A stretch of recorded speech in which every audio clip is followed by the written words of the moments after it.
Welcome Michael Martin to the Love is Blind casting call. What do you want us to call you? Mike? Mikey?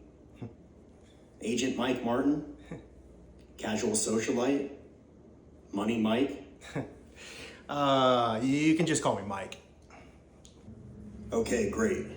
So Mike, let's get started. All right, let's go. We will be asking you a series of questions about great. you and Abby's relationship. Okay. If we like the answers, you will move to the next round. All right. Are you ready? I'm ready. Let's do it. Okay, here we go. All right. First question, and we're starting heavy. Okay. When did you realize Abby was your forever? Oh man, I really go back to like 2017 when I met her the first time, and this was at Bunbury Music Festival. I went with a group of friends. She went with that same group. I didn't really know her yet.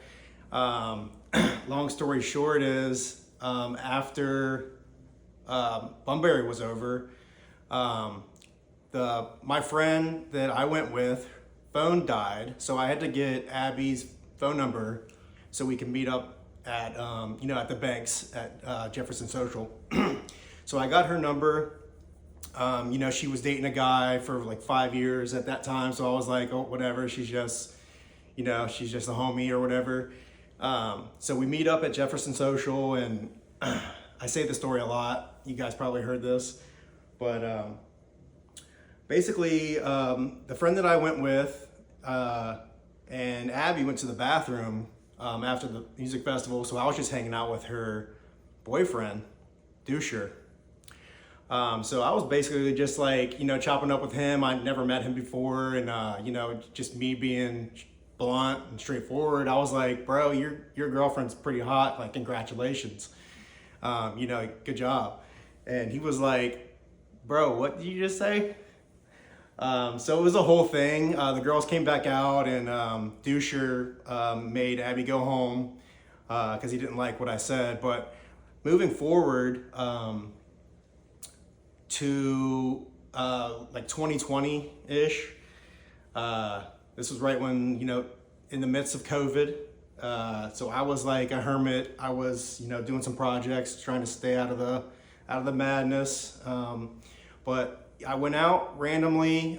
We went to Gallup Park and met some homies there. And I saw Abby there, and I was like, "Yo, how you been? Like, where's your guy at? The doucher?" And she was like, "Oh yeah, we just broke up." So I was like, "All right, sounds good." No, but really, like, ever since that, we hung out maybe 2 or 3 times within that month, and really, like, ever since that first day, like, we started hanging out and just kind of never stopped. It's my homie. Question 2. Okay. What is one thing she does that drives you crazy, but you secretly love it? Well, a few things. There's blonde hair everywhere. So, all over, when I'm walking around, it's all over my socks, all over my feet. It's everywhere. She sheds more than our dog, Frankie. Shout out Frankie for not shedding. I secretly love that because I just invested in our home robot, Herman. So I'm obsessed with him, and he helps me clean up the hair and clean the floors, mops and vacuums at the same time. That's my dog. Shout out Herman. He's sleeping right now. He just did a whole shift, but yeah. Question 3. Which of you is the problem in the relationship, and why is it you? Why is it me? Why has it gotta be me? It's always the guy's fault, isn't it? No, we really don't have too many problems. I guess if it is me, I'm a concert junkie, so I'm always trying to see every concert that comes in town. You guys know this. I'm always at a show. But no, I guess I'm the toxic one for, getting the tickets and dragging her to shows. Most of the time she does enjoy them, but you know, if it is a Monday through Thursday show, she might be in bed and I'll be, you know, going to the show by myself or with another friend. But yeah, nothing too crazy. Yeah, what you got next?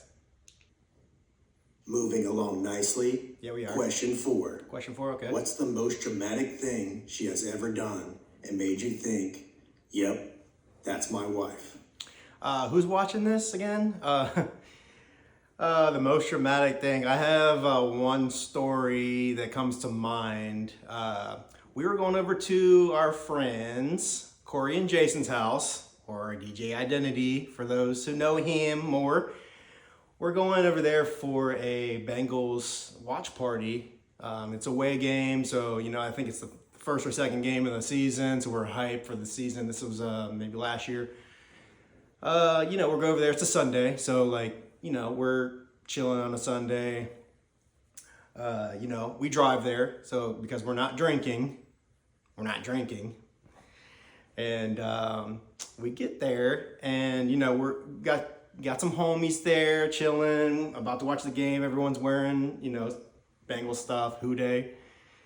And so we get there, and you know, a couple other people show up, and one of her friends, Kristen, she comes in and she's like, Abby, get in the car, we're going to the liquor store.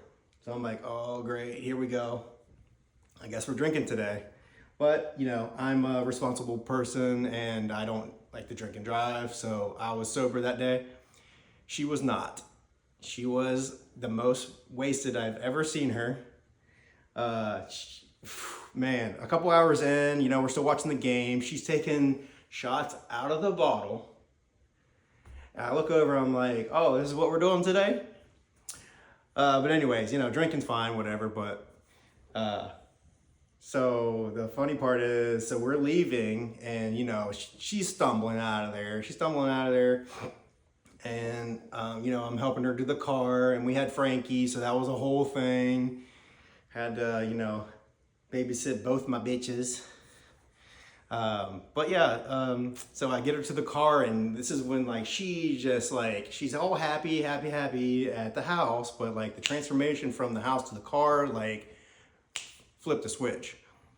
So I'm driving sober, and you know, we're cruising down, you know, going through Covington, about to cross the bridge, looking at the beautiful skyline, and she looks over at me dead ass and she says, "Are you trying to kidnap me?" I'm like, what the heck are you talking about? She, for real, thought that I was trying to kidnap her. So it was a whole thing. She's freaking out. Whatever, you know, we get home, I park, I help her in the car, help Frankie in, take Frankie out. She plops in the middle of the living room right here, and she's just a wreck. She's you know, she's freaking out, she's wasted. But back to the, you know, I don't want to go too far deep, but that's probably the most dramatic, you know, from 0 to 100 I've seen. But, you know, looking back, it's funny, but don't do that again. Question 5 is a little easier. Okay, finally. What is her best dance move? Oh, best dance move. Everyone knows this. You know, Abby is the originator of the robot. Funny story is that first time back at Gallup Park, she was doing the robot. I think she was talking to like Sean Ryan or somebody, and she was like, "Sean, watch this. I'm gonna go talk to Mikey and just be weird as hell." Because everyone knows she's weird as hell for real once you get to know her. And I'm weird as hell too, and that's why we match. But no, I was standing at the bar and she came over and she was doing the robot to me, and I was just like, holy shit, you're hot as fuck and weird. Like, let's go. You're mine now. The robot, Abby, originator. On to question number 6. Number 6. Who really runs the show in the relationship? Who runs the show? I run the show. I'm the man. I make the rules. I am the boss. I say goes. Next question. What's her funniest habit you had to adjust to? Funniest habit that I adjust to. It's probably this application that you guys probably get on occasion called TikTok. Have you heard of it? She's a TikTok fanatic. Bro, she loves TikTok. She loves the videos. She's always sending me videos, always funny ones, and I love that. But yeah, the TikTok app. So you have to get used to that. She, obviously she's in the service industry, so she talks and talks and talks to people all day long. So, when she gets home, she's, mentally drained, her social battery's low. So, there could be times where we don't really, talk too much, in the evenings, just because she's drained from, just talking all day. And I get that. I don't get that because I'm a talkative person and I want to talk all the time. So that's why I had to get used to it. I gotta, respect her, her charging. But yeah. Question 8. Question If 8. your relationship was a sitcom, what would it be called? Oh man, this sitcom, everybody would watch it. It'd be number 1, 10 out of 10 on Rotten Tomatoes. What would it be called? It'd be called Midwest Socialite. That's an easy one. Where'd you get your lashes from? Midwest Lash. 2 more questions and I'll have you out of here. Question 9. What's her most iconic I told you so moment? Looking back in the early days, she was just, asking me life questions and what's my future look like. She knew that I, obviously what I did, event producer, marketing for bars and stuff. She's like, do you want to be in bars your whole life? What's your plan for when you get older? 40 plus. And I was like, you know what? I kind of, I really like real estate. It's really, interesting. I was thinking about, taking some classes and, get my real estate license because I really want to be an investor and I really enjoy, I really liked, redoing my condo down here in OTR. And I was like, I really think that I should do this, slowly and then full time at some point. So really she's always pushing me to do better. Isn't she, Frank?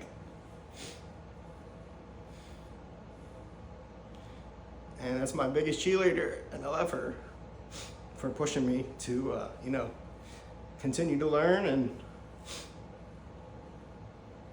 look at us now. Man, it's my 3rd year at real estate, and this year has skyrocketed. I went from, and it's not even, the year's not over yet, I have $5 million in sales right now, and love it. Y'all crying too? And last but not least, Okay. Question 10. Let's go. What's a dream you both share for the future that you're most excited about? Well, I know she wants 1,000 little Frankies to be running around our backyard, but Frankie doesn't want that. Frankie wants to be the only doggo. She wants to be right in the middle of mom and dad with nobody trying to, take her spots on Frank Island. And don't you, Frank? No, but seriously, just building together as one, buying some rental properties, some investment properties, and maybe move Midwest Lash to other locations on the map. Southern Lash. What do you think about that, Sam? Trying to go big. And then travel. We love traveling. It'd be nice to go. I think we're kind of starting to do this already, but on a bigger scale, to go to, any festival that we want, to see our favorites. And that's my top 3 goals, and hope I nailed this interview. Trying to go to round 2. Did I make it?